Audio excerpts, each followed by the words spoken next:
Hello everyone, स्वागत है आप सभी का K2 एकेडमी पे। और आज हम लेकर आ चुके हैं मैथ्स की बहुत ही महत्वपूर्ण क्वेश्चन। ये जो क्वेश्चन है वो बहुत ही महत्वपूर्ण है। प्रीवियस ईयर एमसीक्यू बहुत सारे हैं और इम्पोर्टेंट एमसीक्यू है, कंसेप्ट के साथ पूरा बताएंगे। तो चलिए क्लास को स्टार्ट करते हैं बिना समय व्यस्त किए। और ये जो क्लास है वो Jharkhand ANM GNM entrance exam 2026 के लिए है, मैथ्स की है, गणित की क्लास है। तो चलिए सबसे पहला क्वेश्चन हम लोग देखते हैं क्या दिया हुआ है। यहाँ पे क्वेश्चन दिया हुआ है कि एक दुकानदार ने एक वस्तु को 800 रुपये में ख़रीदा और 960 रुपये में बेचा, तो इस लेन देन में लाभ प्रतिशत कितना हुआ। यहाँ पे आपसे पूछा गया है कि लाभ प्रतिशत कितना हुआ है। एक दुकानदार है जो कि कितना में ख़रीदा है 800, तो इसका CP कितना है, कॉस्ट प्राइस कितना है, CP बराबर क्रयमूल्य बराबर इसका है 800 और इसका विक्रयमूल्य कितना है, सेलिंग प्राइस कितना है, विक्रयमूल्य जो है इसका 960 रुपया है। तो लाभ कितना हुआ, सिंपल सा है, जितना में बेचा और जितना में ख़रीदा उसमें माइनस करते हैं। तो 960 में बेच दिया और 800 रुपये में ख़रीदा था, तो इसको जो प्रॉफिट हुआ 160 रुपया का प्रॉफिट हुआ। यहाँ तक तो कोई दिक्कत नहीं होना चाहिए। अब यहाँ पे आपको क्या करना है, सिंपल सा एक इसका फार्मूला है उसको अप्लाई करना है। आपको यहाँ पे मैथ्स को समझना है, रटना नहीं है। तो 160 रुपये यहाँ पे क्या हुआ, प्रॉफिट हुआ। लेकिन यहाँ पे पूछा है कि कितना परसेंट हुआ, प्रतिशत में बोला है। तो लाभ प्रतिशत बराबर होता है, लाभ प्रतिशत बराबर लाभ गुना 100, लाभ गुना 100 बटा में लाभ गुना 100 बटा में क्रयमूल्य होता है, क्रयमूल्य होता है। तो लाभ कितना हुआ, तो लाभ यहाँ पे इसको जो हुआ वो 160 रुपया हुआ। 160 गुना यहाँ पे 100 करेंगे और बटा में जो क्रयमूल्य था इसको 800 रुपया यहाँ पे क्रयमूल्य था, 800 रुपया में ख़रीदा था। तो इसमें देखिए यहाँ पे काटते हैं तो 1 जीरो यहाँ, 1 जीरो, 2 जीरो से ऊपर यहाँ 2 जीरो काटते हैं और 160 में 8 से भाग लगाएंगे तो यहाँ पे 20, यानी कि इसका जो लाभ प्रतिशत आएगा वो 20% आएगा, 20% आएगा, 20% आएगा यहाँ पे इसका लाभ प्रतिशत। क्लियर है यहाँ तक। इसका जो लाभ प्रतिशत आया वो 20% आया। यहाँ तक क्लियर सभी को, यहाँ तक क्लियर है, जल्दी से बतलाइए। तो अगला क्वेश्चन यहाँ पे दिया गया है कि 3 आदमी एक काम को 45 दिनों में पूरा कर सकते हैं, वही काम 5 आदमी कितने दिनों में पूरा करेंगे। यहाँ पे बहुत ही इम्पोर्टेंट क्वेश्चन यह भी है। देखिए यहाँ पे दिया है कि 3 आदमी एक काम को 45 दिन में पूरा करते हैं। यहाँ पे मान लेते हैं कि 3 आदमी जो है 45 दिन में पूरा करते हैं, तो वही काम को, उसी काम को अगर 5 आदमी मिलकर करते हैं तो कितना दिन में पूरा करेंगे। ये तो आपको निश्चित है कि 45 दिन से कम ही दिन लगेगा, लेकिन कितना दिन लगेगा। तो यहाँ पे देखिए अगर कार्य को करते हैं, यहाँ पे मान लेते हैं, यहाँ पे लिखते हैं कुल कार्य बराबर 3 आदमी करते हैं और 3 आदमी करते हैं 45 दिन में करते हैं। तो 3 गुना 45 यानी कि 3 गुना 45 करेंगे तो 5 तिया 15 और 3 चौ 12 और 1 13, 135 यहाँ पे आएगा आदमी दिन। 135 यहाँ पे आ जाएगा, इसको गुना करेंगे 3 गुना 45 तो। लेकिन अब यहाँ पे अगर हम 5 आदमी करते हैं, 5 आदमी करते हैं तो 135 बटा 5 करेंगे, 135 बटा 5 करेंगे तो कितना आएगा, इसको काटेंगे तो यहाँ पे 5 दूनी 10 और 5 सत्ते 35, 27 दिन आ जाएगा, 27 दिन आ जाएगा। तो जो 5 आदमी मिलकर इस काम को करेंगे तो 27 दिन में पूरा कर लेंगे। 5 आदमी इस काम को 27 दिन में ही पूरा कर लेंगे और 3 आदमी कितना दिन में, 135 दिन में पूरा कर रहे हैं, 135 दिन में पूरा कर रहे हैं। क्लियर है यहाँ तक। अगला यहाँ पे क्वेश्चन दिया गया है कि 2/5 प्लस 3/4 माइनस 1/2 का मान ज्ञात कीजिए। तो यहाँ पे तो आप लोगों को आता ही होगा। क्या दिया है, 2/5 यहाँ पे दिया है, प्लस 3/4 दिया है, माइनस 1/2 दिया है। इन सब का हम LCM लेते हैं। 5 4 और 2, 5 चौके 20 और 20 दूनी 40, LCM लेते हैं तो 40 है यहाँ पे। इससे अब यहाँ पे हम लोगों को क्या करना है, भिन्न का जोड़ और घटाव तो आता ही होगा। तो 5 8 40, तो 8 दूनी यहाँ पे 16 और यहाँ पे जो 4 है तो 10 तिया 30 माइनस 2 गुना 20, यहाँ पे 20 दूनी 40 तो यहाँ पे 20। अब यहाँ पे हमारे पास आता है 30 और 10 40 और 6 46 माइनस 20/40, 26/40, तो यहाँ पे 2 से कटेगा तो 13/40 आता है। 13/40 20 आता है, सॉरी 13 यहाँ पे 20 आता है। 13/20 यहाँ पे इसका राइट आंसर हो जाएगा। तो हमारे पास यहाँ पे ऑप्शन में 13/20 तो नहीं दिया हुआ है, लेकिन इसके नज़दीक 11/20 दिया है, लेकिन इसका जो राइट आंसर होगा वो 13/20 ही आएगा। 13/20 ही आएगा। इसका नज़दीक दिया है ऑप्शन में 11/20, तो यही हो जाएगा ऑप्शन सी। बट इसका हालांकि जो राइट आंसर आएगा वो 13/20 आएगा। 13/20 आएगा। अगला क्वेश्चन पर चलते हैं। तो यहाँ पे अगला क्वेश्चन है कि एक ट्रेन 60 km/h यानी कि किलोमीटर प्रति घंटा की गति से 200 मीटर लंबे प्लेटफॉर्म को 18 सेकंड में पार कर जाती है। तो ट्रेन की लंबाई क्या होगा? ट्रेन की लंबाई क्या होगा यहाँ पे पूछा गया है। क्वेश्चन क्या है कि 60 किलोमीटर यहाँ पे प्रति घंटा के स्पीड से एक ट्रेन यहाँ पे आ रही है और 200 मीटर जो लंबे जो प्लेटफॉर्म है उसको 18 सेकंड में पार कर जाती हैं। तो ट्रेन की लंबाई यहाँ पे पूछा गया है। कैसे बनेगा यहाँ पे देखिए। तो सबसे पहले कि आपको जो किलोमीटर पर आवर दिया है, किलोमीटर पर घंटा दिया है, और इधर मीटर में दिया है, इधर सेकेंड में दिया है, तो इसको भी हम अब मीटर पर सेकेंड में कन्वर्ट करेंगे। तो 60 किलोमीटर जो है इसको मीटर पर सेकेंड में कन्वर्ट करना है, तो क्या करेंगे 5/18 से यहाँ पे इसको में गुना करेंगे।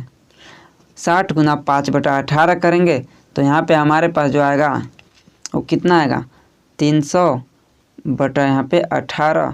तो इसमें 6 से भाग लगाएंगे तो 6 3 18 और 6 25 50/3 50/3 यहाँ पे आ जाएगा। इसको लिख लेते हैं। यहाँ पे कितना आएगा 50/3 मीटर पर सेकेंड।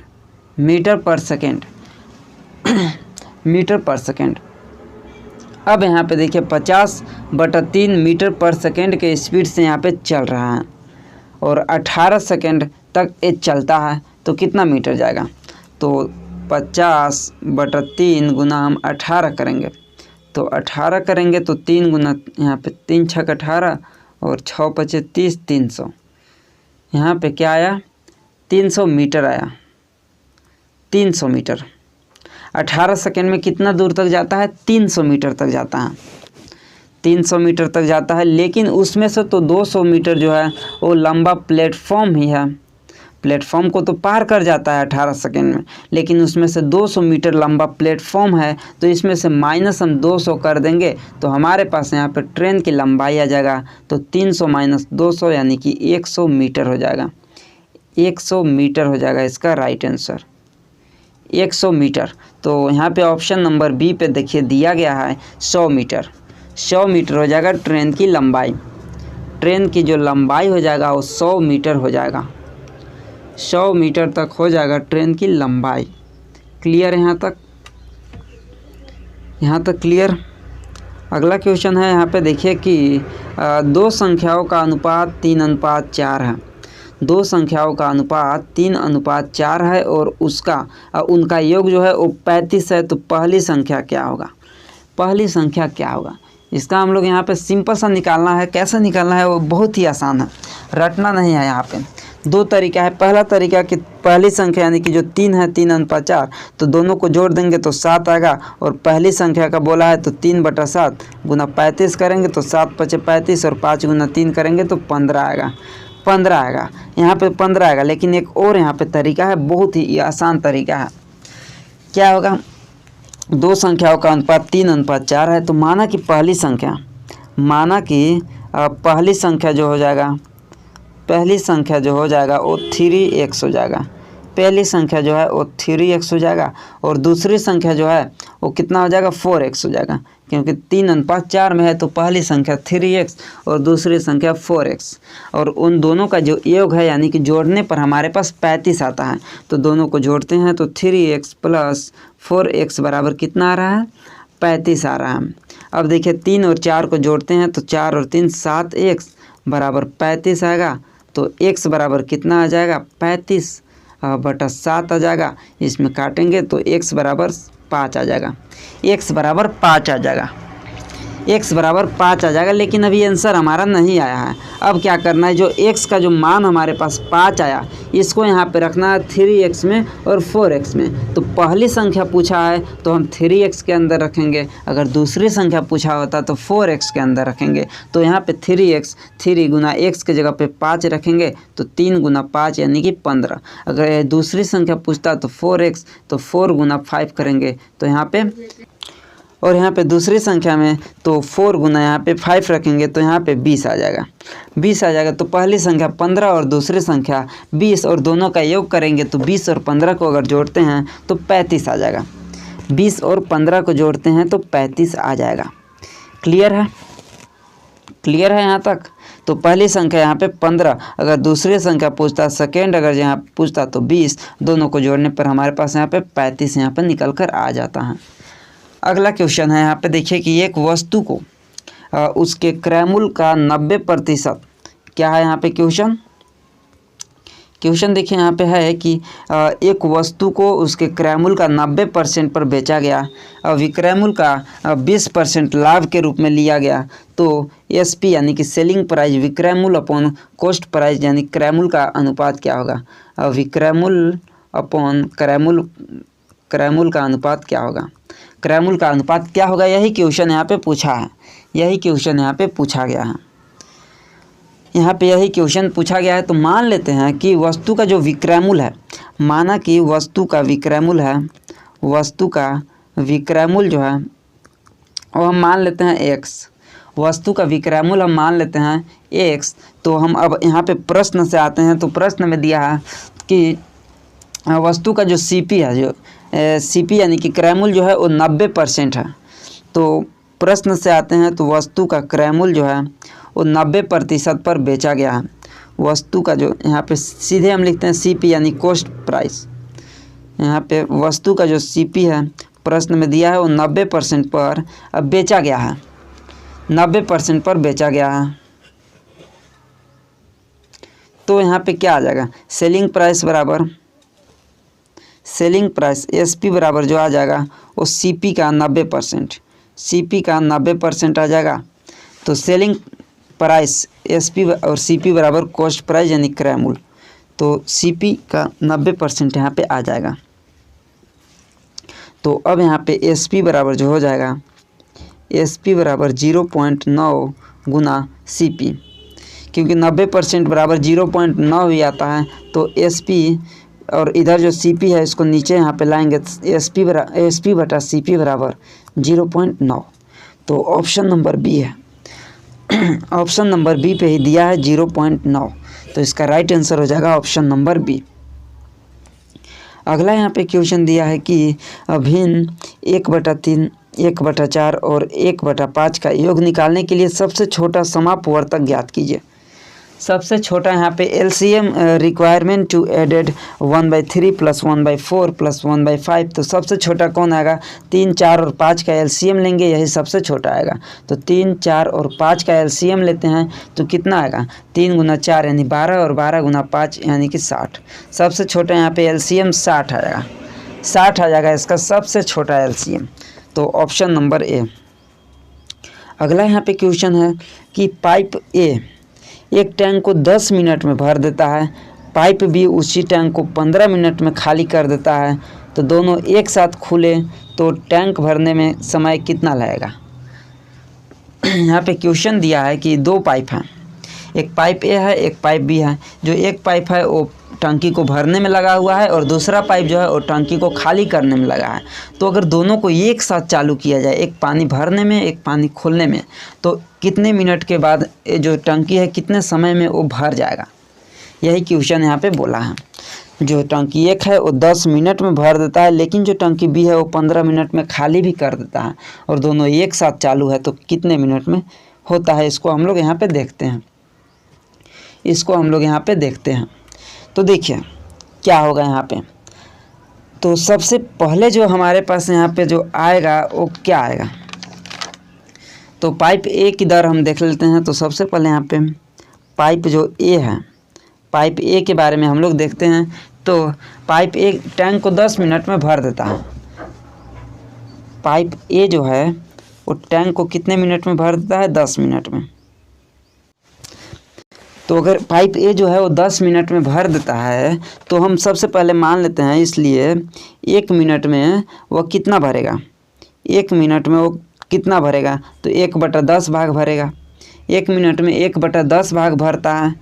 अब वही अगर पाइप बी की बात करते हैं तो पाइप बी जो है वो टैंक को 15 मिनट में खाली करता है। तो उसका भी अगर हम 1 मिनट का देखते हैं, 1 मिनट में वो कितना खाली करता है? तो 1/15 भाग खाली करता है।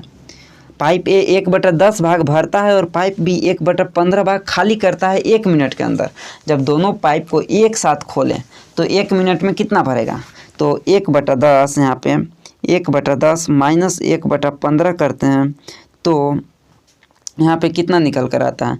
तो इसका एलसीएम होगा दोनों का 30, तो 10 या 30 यानी कि 3 - 2 बराबर 1/30। 1/30 तो 1 मिनट में जो है वो 1/30 भाग भरता है। 1/30 भाग भरता है तो वही 30 मिनट में ये पूरा भाग भर जाएगा। 30 मिनट में जो है ये पूरा भाग भर जाएगा, यानी कि 30 मिनट में ये जो है पूरा भाग भर जाएगा। तो ऑप्शन कहाँ पे दिया है? 30 मिनट। ऑप्शन नंबर ए पे देखिए दिया है 30 मिनट। 30 मिनट में जो है ये पूरा भाग भर जाएगा। कैसे निकालना है एक बार फिर से बतलाते हैं। सबसे पहले पाइप ए जो है टैंक को 10 मिनट में भरता है, तो हम उसको 1 मिनट में कितना भरेगा उसको देखेंगे। तो 1 मिनट में जो भरता है वो 1/10 भाग भरता है, और पाइप भी वही देखा जाए तो 15 मिनट में खाली करता है। तो 1 मिनट में कितना खाली करता है? तो 1/15 भाग खाली करता है। दोनों को एक साथ चालू करते हैं तो 1/10 माइनस 1 यहाँ पे 15 करेंगे तो हमारे पास 1/30 आएगा। अगर 1 मिनट में दोनों को चालू करते हैं तो 1/30 भाग भरता है, तो 30 भाग भरने में 30 मिनट लगाएगा। 30 भाग भरने में 30 मिनट लगाएगा। तो इसका ऑप्शन नंबर ए जो है वो राइट आंसर हो जाएगा। ऑप्शन नंबर ए जो है वो राइट आंसर हो जाएगा। सही आंसर क्या होगा? Option number A. Option A इसका करेक्ट आंसर हो जाएगा। अगला यहाँ पे क्वेश्चन है कि अगला क्वेश्चन क्या है कि वृत्त का क्षेत्रफल 154 वर्ग सेंटीमीटर है और इसका व्यास ज्ञात कीजिए। यानी कि इसका जो वृत्त का क्षेत्रफल दिया है और इसका व्यास यहाँ पे ज्ञात करने के लिए पूछा है। तो कैसे होगा यहाँ पे बतलाइए, कैसे होगा? बहुत ही ईजी है। वृत्त का यहाँ पे क्षेत्रफल दिया है तो देखिए यहाँ पे लिखेंगे वृत्त का क्षेत्रफल बराबर कितना है? 154 दिया है। तो वृत्त का क्षेत्रफल जो होता है वो πr² बराबर 154 πr² बराबर हो जाएगा। और 22/7 यहाँ पे मान रखते हैं पाई का, तो 22/7 गुना r² इज इक्वल 154। r² बराबर जो हो जाएगा वो 22/7 को इधर भेजते हैं तो 154 बटा 22/7 हो जाएगा। तो इसको यहाँ पे ऊपर करेंगे तो 7/22 हो जाएगा। तो अब यहाँ पे आगे सोल्व करेंगे तो r² इज इक्वल, इससे काटेंगे तो 22 × 7 = 154, 7 × 7 = 49, r² बराबर 49, r बराबर हमारे पास यहाँ पे 49 का अंडर रूट हो जाएगा तो 7 आएगा। r बराबर 7 आएगा। आपको यहाँ पे एक एक स्टेप समझते चलना है। हम इतना आराम से अगर आप लोगों को बतलाते चले बेसिक सा कि r² से कैसे 7 आया, तो ये आप लोगों को समझना है कि r² यहाँ से स्क्वायर हटाते हैं तो इधर अंडर रूट होता है, और 49 का अगर जो हम वर्गमूल निकालते हैं तो 7 आएगा। अब r क्या होता है? r जो होता है त्रिज्या होता है। तो व्यास निकालना है, d निकालना है, तो त्रिज्या के डबल होता है तो d बराबर 2r होता है, यानी कि जो त्रिज्या है उसका डबल होता है व्यास। तो यहाँ पे व्यास बराबर हो जाएगा 2 × 7 करेंगे तो यहाँ पे 14 सेंटीमीटर हो जाएगा। 14 सेंटीमीटर हो जाएगा। Option number B, option number B हो जाएगा। कोई भी यहाँ तक कन्फ्यूजन, कोई भी दिक्कत यहाँ तक कोई भी डाउट जल्दी से बतलाइए। कुछ नहीं करना है। वृत्त का क्षेत्रफल 154 सेंटीमीटर स्क्वायर दिया है, तो πr² होता है वृत्त का क्षेत्रफल बराबर 154। पाई का मान जो होता है वो 22/7 होता है, और गुना r² 22/7 इधर गुना में है तो इधर जाएगा तो भागा में होगा, और 22 यहाँ पे 7 आएगा। यहाँ पे देखिए 22/7, और इसको पलट देते हैं तो 7/22 आता है, और यहाँ से आपको मल्टीप्लाई कर देना है। आपको यहाँ पे 49 आएगा। r² बराबर, तो r बराबर 7 आएगा। फिर जो त्रिज्या होता है वो व्यास की आधी होती है, तो इसको डबल कर देना है, 14 आ जाएगा, 14 हो जाएगा। क्लियर? यहाँ तक क्लियर? नहीं है कोई भी दिक्कत। बहुत अच्छा, यहाँ तक अगर कोई भी दिक्कत नहीं है तो चलते हैं अगला क्वेश्चन पर। और अगला क्वेश्चन पर तो चलेंगे ही चलेंगे, लेकिन इससे पहले आप लोगों से रिक्वेस्ट है कि चैनल पर आप लोग नए हैं तो चैनल को सब्सक्राइब कर लीजिएगा और अपने दोस्तों के पास शेयर कीजिएगा, और इस क्लास को लाइक नहीं किए हैं तो लाइक ज़रूर कीजिएगा। आप लोगों की क्लासेस कंटिन्यू स्टार्ट हो चुकी है, अब आप लोगों को क्लासेस चलेगी, और आपको पता ही है कि क्लासेस जो है वो बिल्कुल फ्री में होता है और वो भी फुल एकदम क्वालिटी का होता है। तो चैनल को सब्सक्राइब आप लोग कर ही लीजिएगा। चलिए अगला यहाँ पे चलते हैं। क्वेश्चन है कि 2000 रुपये पर 5% वार्षिक साधारण ब्याज 2 वर्ष के लिए ब्याज राशि। यहाँ पे पूछा है कि 2000 रुपये पर 5% का वार्षिक साधारण ब्याज है, तो 2 वर्ष के लिए यहाँ पे ब्याज राशि पूछा है, तो क्या होगा। साधारण ब्याज यहाँ पे पूछा है तो क्या होगा। हमारे पास क्या क्या दिया गया है, टाइम दिया गया है, यानी टाइम दिया है कितना, 2 वर्ष, और इसके अलावा पी यानी कि मूलधन दिया है, प्रिंसिपल दिया है, मूलधन कितना दिया है 2000 रुपये, और रेट कितना दिया है, ब्याज की दर कितना दिया गया 5%। तो सिंपल सा है, साधारण ब्याज बराबर निकालेंगे SI बराबर निकालेंगे P गुना R गुना T, प्रिंसिपल यानी मूलधन गुने दर गुने समय बटा में 100। तो यहाँ पे दिया है 2000 गुना 5 गुना 2 बटा 100। यहाँ से इसको काटते हैं तो कितना बचेगा, 2 यहाँ पे कटेगा, 2 जीरो यहाँ से, 2 जीरो ऊपर कटेगा। अब बचता है 20 गुना 5 करेंगे तो 100, और 100 गुना 2 करेंगे तो 200 रुपया हो जाएगा इसका ब्याज राशि। ब्याज राशि कितना होगा, 200 रुपया। 200 रुपया हो जाएगा इसका ब्याज राशि। Option number A, option number A हो जाएगा इसका राइट आंसर 200। यहाँ तक क्लियर, यहाँ तक क्लियर है सभी का, जल्दी से बतलाइए। यहाँ तक जल्दी से बतलाइए, क्लियर है सभी का, बिल्कुल क्लियर है। अगला क्वेश्चन पर चलें। तो अगला क्वेश्चन यहाँ पे देखिए क्या दिया गया है।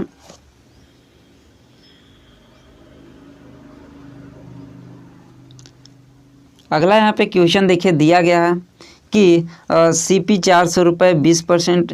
यहाँ पे देखिए ये सब जो क्वेश्चन है वो हम अगले क्लास में कराएंगे। अभी आगे भी बहुत सारे क्वेश्चन हैं जो कि हम अगले क्लास में कवर करेंगे। इस क्लास में अगर कवर करते हैं तो क्लास जो है वो बहुत लंबा हो जाएगा, इसलिए हम अगले क्लास में बहुत सारे क्वेश्चन और भी कवर करेंगे, और आपके एग्ज़ाम तक जो है वो सिलेबस बिल्कुल कंप्लीट हो जाएगा। ऐसा एक भी क्वेश्चन नहीं रहेगा जो कि हम नहीं पढ़ाए होंगे और उससे बाहर का क्वेश्चन आएगा।